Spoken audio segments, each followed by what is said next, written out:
বাংলাদেশি টাকায় আজকের মুদ্রা বিনিময় হার ৩০ মে। বিশ্বের বিভিন্ন দেশের সঙ্গে বাংলাদেশের ব্যবসা-বাণিজ্য দিনকে দিন সম্প্রসারিত হচ্ছে।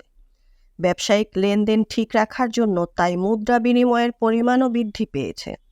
শুধু তাই নয়, বিশ্বের বিভিন্ন দেশে বসবাসরত প্রবাসীরা নিয়মিত পাঠাচ্ছেন বৈদেশিক মুদ্রা।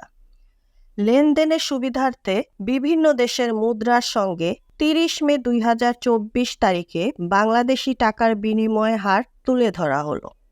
ইউএস ডলার ১১৮ টাকা ৯৯ পয়সা, ইউরোপীয় ইউরো ১২৮ টাকা ৭৭ পয়সা, ব্রিটেনের পাউন্ড ১৫০ টাকা ৭৮ পয়সা, ভারতীয় রুপি ১ টাকা ৩৮ পয়সা, মালয়েশিয়ান রিঙ্গিত ২৪ টাকা ৮৫ পয়সা, সিঙ্গাপুরের ডলার ৮৭ টাকা ২৭ পয়সা, সৌদি রিয়াল ৩১ টাকা ৩০ পয়সা, কানাডিয়ান ডলার ৮৫ টাকা ১০ পয়সা, অস্ট্রেলিয়ান ডলার ৭৮ টাকা ২১ পয়সা, কুয়েতি দিনার ৩৮৫ টাকা।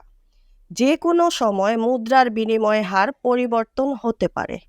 এই ছিল এখনকার প্রতিবেদন। নিত্য নতুন সংবাদ পেতে আমাদের চ্যানেলটি সাবস্ক্রাইব করুন এবং আমাদের ফেসবুক পেজ ফলো দিয়ে রাখুন। Mukta Parvez, desk report, B news, Dhaka.